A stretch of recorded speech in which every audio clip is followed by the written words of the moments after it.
আসসালামু আলাইকুম। প্রিয় কোরিয়ান ভাষা শিক্ষার্থীবৃন্দ, কোরিয়ান পাঠশালার একটি গুরুত্বপূর্ণ ক্লাসে আপনাদেরকে স্বাগতম। আজকে আমরা আরো কয়েকটি গুরুত্বপূর্ণ ছবির প্রশ্ন সমাধান করব। এই ধরনের প্রশ্ন অবশ্যই আপনার পরীক্ষাতে ১টি ২টি পাবেন। তবে কারো ভাগ্য ভালো হলে ৭টি ৮টিও আসে। তো এটা ভাগ্যের উপর নির্ভর করে। প্রশ্নগুলো যদি আপনারা ভালোভাবে বুঝেন, তাহলে পরীক্ষাতে প্রশ্ন সমাধান করা অবশ্যই অনেকটা সহজ হবে।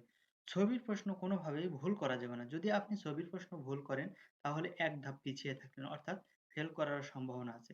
তো ছবি সমাধান করার ক্ষেত্রে কয়েকটি বিষয় গুরুত্বপূর্ণ। সেই বিষয়গুলো জানবো এবং আমরা প্রশ্নগুলো সমাধান করব। তো চলুন মূল ক্লাসে প্রবেশ করা যাক। দেখুন এখানে একটা ছবি দেওয়া আছে। ছবিতে দেখা যাচ্ছে একজন ব্যক্তি, সে একটা স্প্রে মেশিন নিয়ে আছে, স্প্রে করতেছে গাছগুলোতে। তো এটা হচ্ছে ছবির অভিব্যক্তি। তো ছবি সমাধান করার ক্ষেত্রে সর্বপ্রথম আপনাকে মনে রাখতে হবে ছবির অভিব্যক্তিটা বুঝে নিতে হবে। আপনার অন্তরে গেঁথে নিতে হবে যে ছবিটা কি বুঝাইতে চাইছে। তারপরে আপনি যাবেন অপশনে কি দেওয়া আছে সেটা লক্ষ্য করবেন। তো দেখেন এখানে দেখা যাচ্ছে একজন ব্যক্তি স্প্রে করতেছে। তো এখন আমরা দেখি অপশনে কি আছে, কি বলতেছে। দেখুন দেওয়া আছে সংছোগে অর্থাৎ ভ্যাকুয়াম ক্লিনার, যেটা হচ্ছে পরিষ্কার করার যন্ত্র।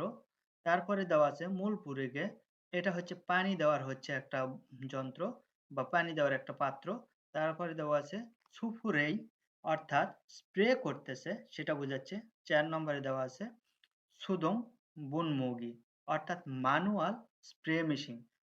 আমরা অনেক সময় দেখছি কৃষকেরা হাতের দ্বারা পাম্প করে স্প্রে করে, সেই স্প্রে মেশিনকে ম্যানুয়াল স্প্রে মেশিন বলা হয়। তো এখানে দেখা যাচ্ছে যে এটা একটা স্প্রে মেশিন, স্প্রে করতেছে এবং এটা অবশ্যই একটা ম্যানুয়াল স্প্রে মেশিন।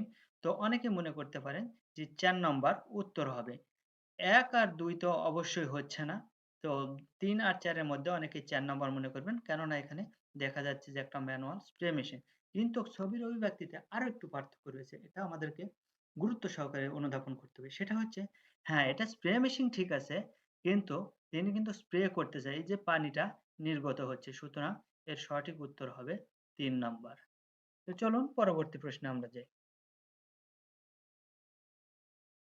পরবর্তী প্রশ্নে দেখেন, এখানেও ওই ধরনেরই একটা প্রশ্ন।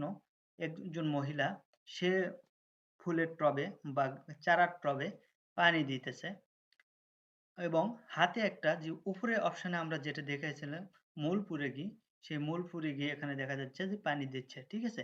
তো এটা আমরা বুঝে নিলাম যে একজন মহিলা উম টবে বা চারা গাছে পানি দিচ্ছে। তো চলুন আমরা অপশন গুলো দেখি। অপশনে কি আছে? দেখেন লেখা আছে সিয়াসুল পুরিদা অর্থাৎ এই সিয়াত হচ্ছে বীজ, পুরিদা হচ্ছে বপন করা অর্থাৎ বীজ বপন করছে। নুং ইয়াগুল পুরিদা অর্থাৎ কীটনাশক হলো ছিটাচ্ছে। খোয়াঙ্গে হাদা এটা হচ্ছে সম্পর্কিত বা সম্পর্ক, এই ধরনের কিছু বলা হচ্ছে। থাঙ্গুন খেদা অর্থাৎ এটা হচ্ছে আপনার গাজর তুলতেছে। তো এই ৪ টা অপশনের মধ্যে ৩ আর ৪ তো হচ্ছে না, ২ টা কোনোভাবে মিলতেছে না। ১ আর ২ এই ২ টা। তো দেখেন এখানে কোনোভাবেই বীজ বপন করতেছে না। নুন ১ কীটনাশক, এই পুরিদা কীটনাশক হচ্ছে স্প্রে করতেছে বা কীটনাশক দিচ্ছে। কীটনাশক দেওয়া, পানি দেওয়া একই জিনিস। যেহেতু এখানে মূলের কথা নেই, নুন ১ বা কীটনাশক রয়েছে, সুতরাং উত্তর ২ হবে। চলুন আমরা পরবর্তী প্রশ্নে যাই। দেখুন এখানে একজন বালক, তিনি ঘরের মাঝার ওদিকে জানালা দেখাচ্ছে, সে পরিষ্কার করতেছে বা নেকড়ে দিয়ে মুছতেছে, এই ধরনের একটা ছবি দেওয়া আছে। তো বালকের হাতে ন্যাকড়া আছে, সে পরিষ্কার করতেছে, এটা বোঝাইতেছে। তো ছবিটা দেখে যখন আমরা বুঝতে পারলাম যে পরিষ্কার সম্পর্কিত কোনো ওয়ার্ড আসবে। তো ছবি অনুধাবন করার পরে আপনাকে সেই সম্পর্কিত ওয়ার্ডটা খুঁজতে হবে। কোন বিষয়ে ছবিটা রয়েছে সে সম্পর্কিত ওয়ার্ড খুঁজবেন, তাহলে প্রশ্নটা সহজ হয়ে যাবে। যেমন ১ম নাম্বার দেওয়া আছে ফাঙ্গুল সুলগুইসুমনিদা অর্থাৎ রোম পরিষ্কার করতেছে। ২ নম্বরে দেওয়া আছে ফাঙ্গুল তাগুইসকমনিদা অর্থাৎ রোম হচ্ছে মুছতেছে। ৩ নাম্বার দেওয়া আছে খিয়েদানুল সুলগুইসুমনিদা অর্থাৎ সিঁড়ি হচ্ছে পরিষ্কার করতেছে। ৪ নাম্বারে দেওয়া আছে খিয়েদানুল তাগুইসুমনিদা অর্থাৎ খিয়েদান বা সিঁড়ি মুছতেছে। তো এখানে তো সিঁড়ির কোনো বিষয় নাই। যেহেতু এটা রুমের ফ্লোর মুছতেছে, তাহলে ৩ আর ৪ হচ্ছে না। এই ২ টা বাদ। তো বাকি থাকে ২ টা অপশন, ১ আর হচ্ছে ২।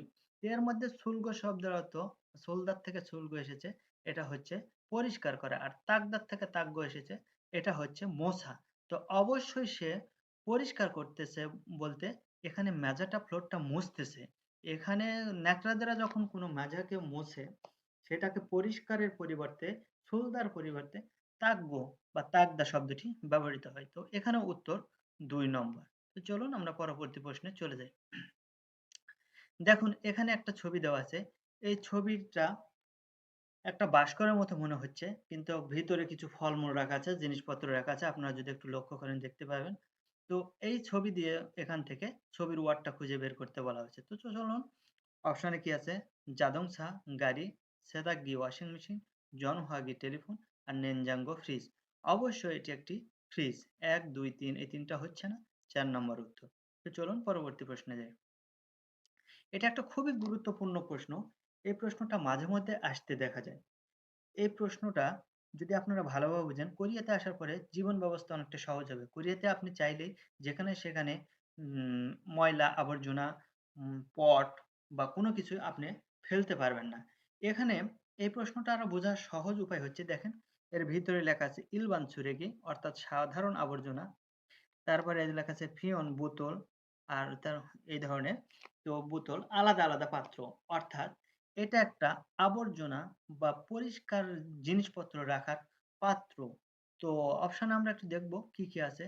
সরৌহাম অর্থাৎ ডকুমেন্ট বা কাগজপত্র রাখার যে হচ্ছে ঝুড়ি বলেন বা বাস্ক বলেন বা একটা সংরক্ষণগার বলেন, সেটাকে বলা হচ্ছে সরৌহাম।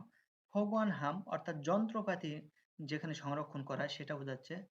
উসেথং অর্থাৎ চিঠি ফেলার বাষ্পকে বোঝাচ্ছে এবং ছোরেগিথং অর্থাৎ ময়লা আবর্জনা ফেলার বাষ্পকে বোঝানো হচ্ছে। তো এখানে দেখেন লেখাই ছিল ইলবান চুরেগি। তো এখানে তো চুরেগি পেয়ে গেছেন। তো এটা মিলে যাবে। তো অনেক সময় ছবির মধ্যে ক্লু দেওয়া থাকে। এটা আপনারা খুব ভালোভাবে খেয়াল করবেন। ছবির মধ্যে অনেক সময় ক্লু দেওয়া থাকে। এই ক্লু গুলো যদি আপনারা ভালোভাবে খেয়াল করেন, তাহলে আশা করি আর সমস্যা হবে না। অনেক প্রশ্ন উত্তর আপনি না জানলেও ছবির সাথে মিল করে দিতে পারবেন।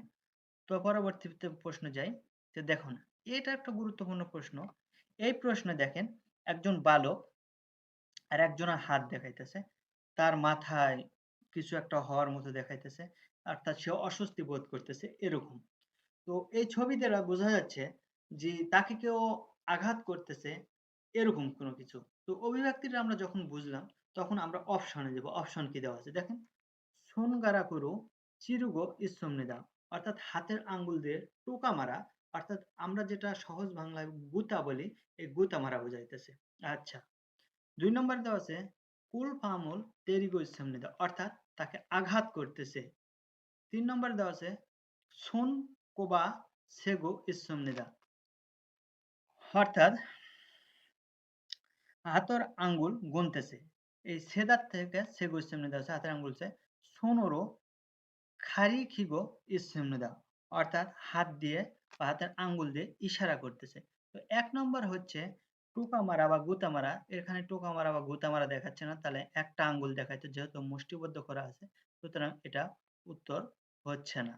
দেখেন ২ নম্বরে দেওয়া আছে হলো কুলপামুল তেরিগো ইসসমনিদা। তো কুলবামুল তেরিগো ইসসমনিদা অর্থাৎ আঘাত করতেছে। এটা প্রশ্নের সাথে ছবির সাথে সঙ্গতিপূর্ণ। আমরা ৩ নম্বর একটু দেখি। দেখাচ্ছে সোন কোবা সেগো ইসসমনিত অর্থাৎ হাতের আঙ্গুল গুনতেছে। তো এটা তো গোনার কোনো বিষয় নাই এবং সোনোরো খারিকিগো ইসসমনিদা অর্থাৎ হাত দিয়ে বা হাতের আঙ্গুল দিয়ে ইশারা করতেছে। তো ১, ২, ৩ এর ৪ এর মধ্যে ১, ২, ৪ নম্বর যখন হলো না, তো সুতরাং উত্তরটা হবে ৩ নম্বর। আশা করি প্রশ্নগুলো বুঝতে পেরেছেন। এই প্রশ্নগুলো ভালোভাবে বুঝলে আর এইভাবে যদি আপনারা অনুধাবন করতে পারেন, তো পরীক্ষায় উত্তর করা অনেকটা সহজ হবে। একটি বিষয় আপনাদেরকে বলে থাকি, আমি যখন সিবিটি পরীক্ষা দিই, তো তখন আমার একটি মাত্র ছবি আসছিল। কিন্তু আমি একটি মাত্র ছবি পারতেছিলাম না। কারণ আমি সেই মুহূর্তে ছবিটা অনুধাবন করতে পারছিলাম না। এবং ছবির সাথে সম্পর্কিত ওয়ার্ড গুলাও মিলাতে পারছিলাম না। তো বহু কষ্টে উত্তর করে আসছি। পরে আসার পরে দেখি না মিলছে। তো আপনারা এই ভুলটা করবেন না।